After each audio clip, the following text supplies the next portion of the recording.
Hi guys, this is Dr. Sadasivam once again with you, and today we are going to talk about the massive FPI investments into India. In fact, there has been a relentless flow of FPIs. FPI stands for Foreign Portfolio Investments into India. In fact, in the year 2021, more than $36 billion have already come inside the country.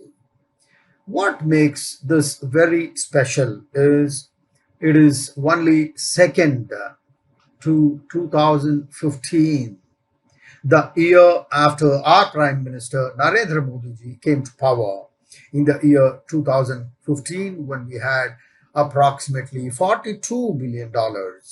So for the quarter ending March 21, the FII holding was approximately 30%. FII is foreign institutional investors. We are talking about foreign institutional investors in the stock markets.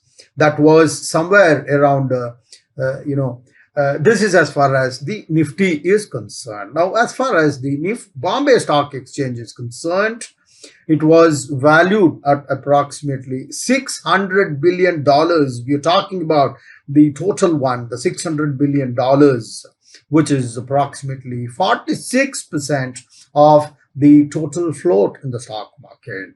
Now, let us also recall that last year we had the worst ever pandemic post-independence, right from 1947. In the last 70 years, we have not seen anything as severe as this, which is COVID. Not just India, the whole world was affected because of that. But in spite of that, what makes the foreign funds flow into India? This is a puzzle that needs to be addressed. We can talk about lots and lots of factors, but first we will talk about some of the push factors. We will talk about both push and the pull factors. Now, coming to the push factors, the most important is something that we've been talking for quite some time. It is the liquidity.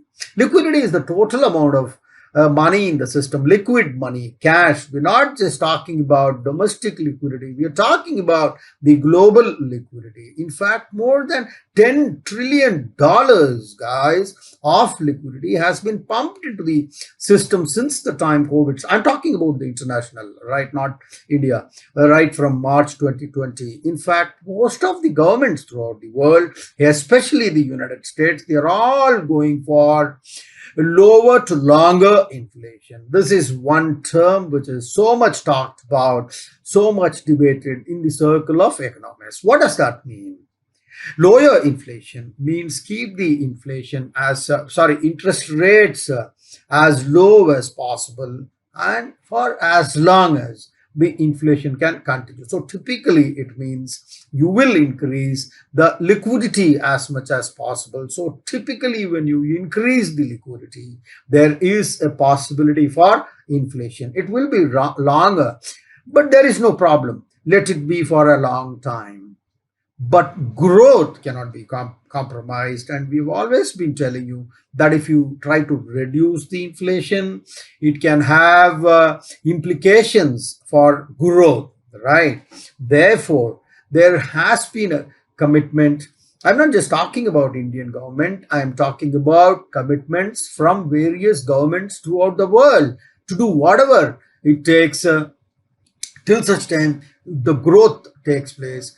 Because growth is imperative. Other things we can compromise. We cannot compromise growth under any circumstances because there lies full employment, your capacity expansion, salaries to people that will drive consumption. So between inflation and growth at this point of time, governments all over the world will focus on growth and not inflation. So these are some of the major factors The global liquidity we talked about, that is number one. $10 trillion have been put into the system by various countries.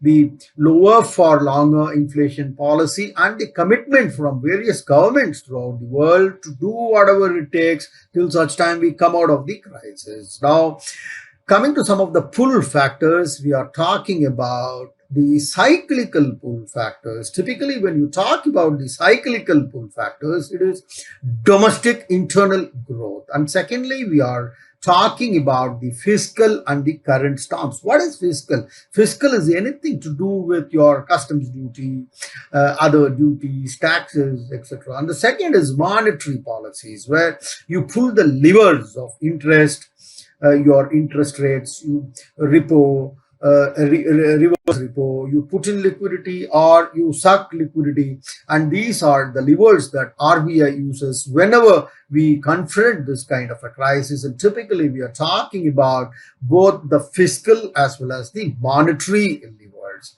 So typically when you talk of stance, we have always talked about stances. There is a separate video for this.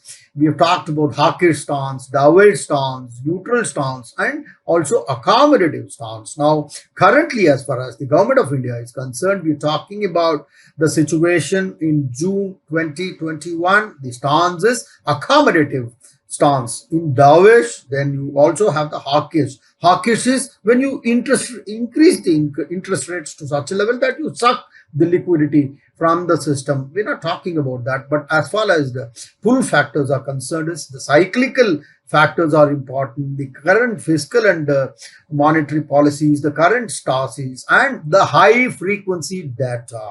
Since Q2 onwards, we will talk about high frequency data. High frequency data are certain metrics which are very, very important. They are all indicators of the strength of your economy. We will not go too deep into it. I will be putting up a separate video on high frequency indicators. It is extremely important from your IAS, IPS competitive examinations, typically the civil services examination. So you need to have a good idea of what are high frequency indicators, because you need to use them many times in essays, and many times these questions are asked in the interview. So I will give you an overview of what these indicators are. Approximately there are 16 different indicators, and they're all classified into 4 important headings: your consumer, something related to industry, something relating to external conditions, and ease of living. These are the 4 important dimensions. And typically in consumer, you're talking about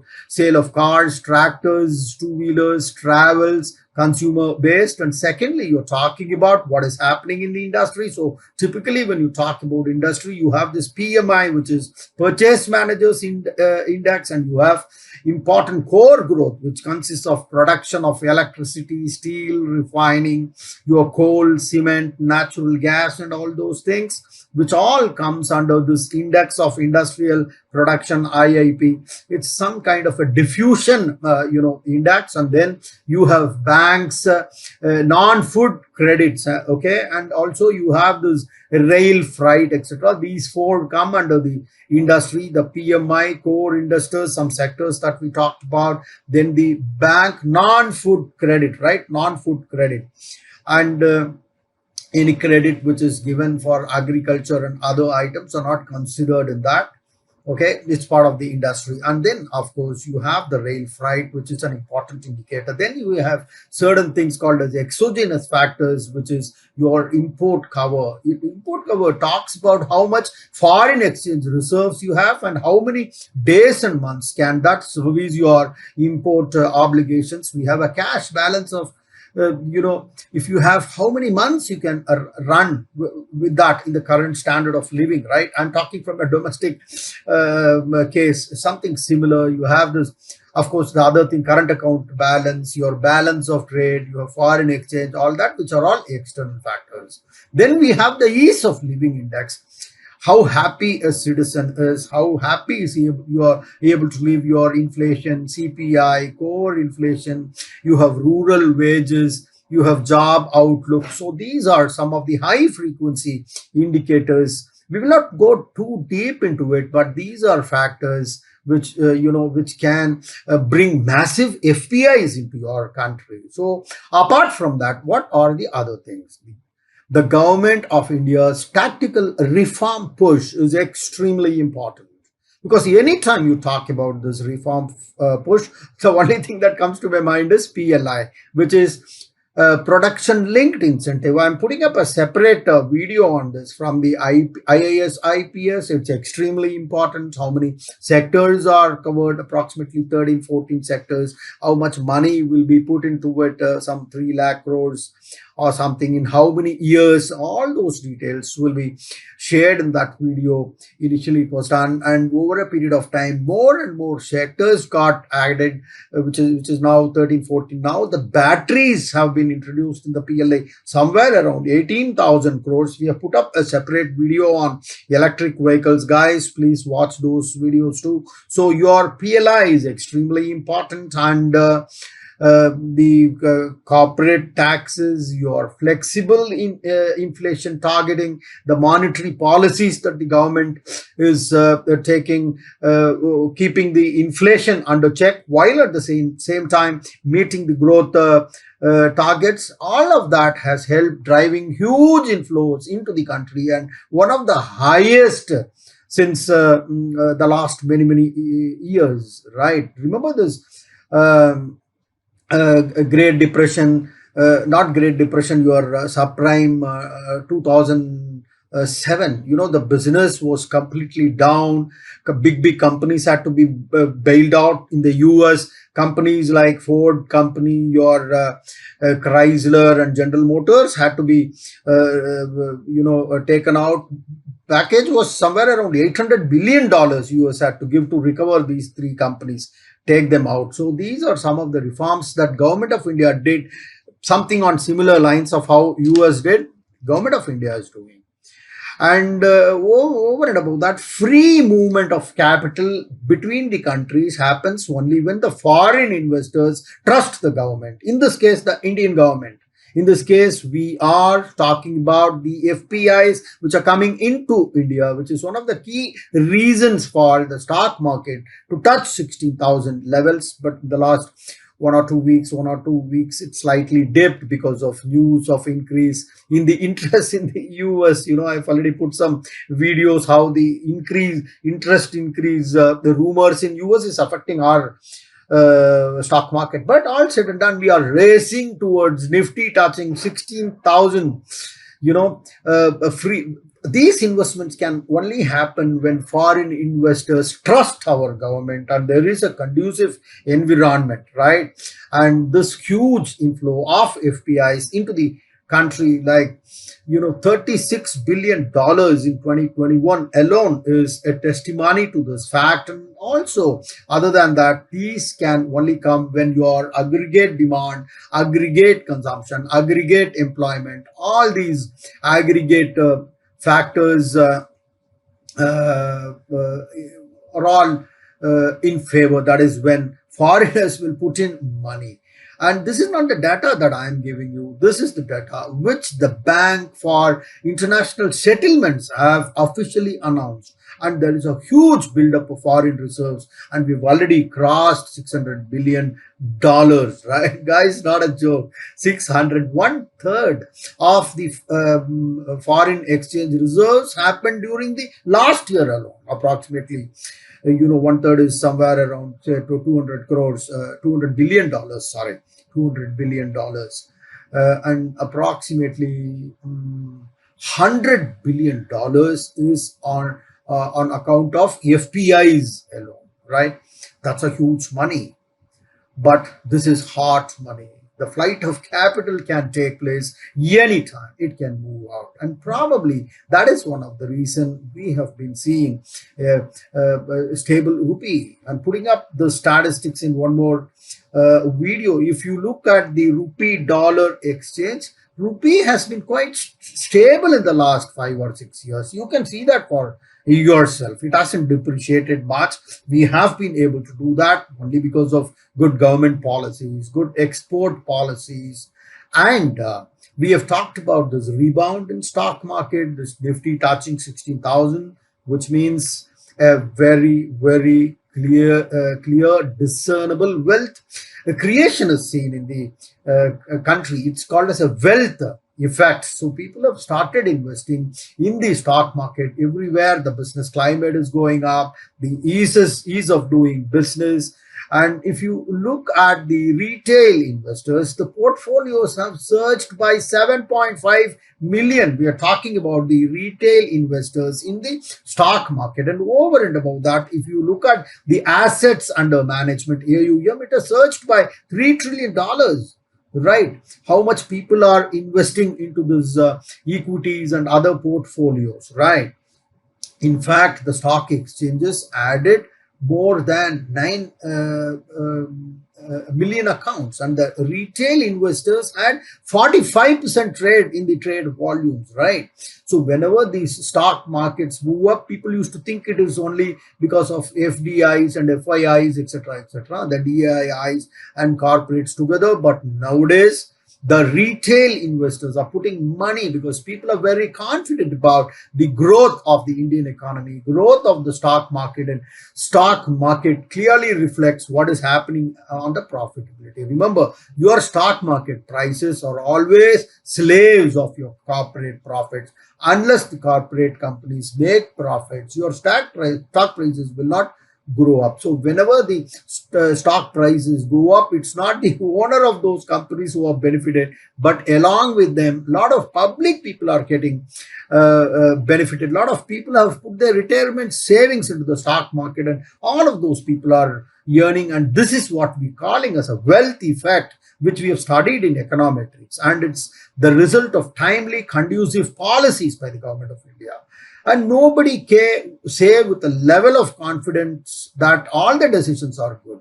There may have been wrong decisions. There have been wrong decisions. But the strength and the resilience of any government needs to be seen in terms of how well the government has learned the right lessons and incorporate those learnings into their future strategies in order to make the whole system more and more resilient. There lies the strength of any government's policies, and there comes the confidence on foreign investors, right? So the role of the government is very clearly seen from the level of inflows which are flowing into the country. Now we've been talking about positive things, but there are the downside dangers, caveats that we need to keep in mind. You know, in the Fed meeting recently, not very serious, but it's not a doomsday philosophy, but just that certain things need to be kept in mind, and we cannot afford to be complacent. In the recent meeting of Fed, there was talk about increase in the interest rates, and once that happens, there is a possibility of flight of capital, because people may take money away and they would like to service their existing loans, because nobody wants to pay higher interest. So money can flow out, which can bring down your stock market, which down the investment of FPIs. It may not bring down, but whatever money is there, that will move out of the country. Typically, the tapper tantrum kind of a situation, right? I will be putting up what a tapper tantrum is. Very important. This might be a very important question, both from the essay point of view in the IAS, IPS civil services examination, and also you may be asked this question in the interviews also. What do you think about that? And one of the other important factor is shift in the global investors' risk appetite. So whenever this risk appetite changes among the global investors, this flow of money can always move out, which can bring your stock markets down. Commodity prices is on the increase. People are talking about super cycle as far as steel is concerned. We have seen prices of zinc, steel, aluminum, rhodium, palladium, rare metals increasing. It might lead to higher inflation. This inflation is what is called as cost push inflation. Inflation happening because of input prices. The third wave is another issue. We are all talking about third wave. Their Corona's cousin brothers, cousin sisters have all come into the equation. They are all shaking us too hard, right? AIMS director has also given a statement. So these are some of the things which can completely disrupt your consumption engine, which is extremely important from the growth of the economy. These are very important points. I hope you remember all these points, and I hope you liked this video. And this is Dr. Sadasivam signing off till we meet again. Jai Hind.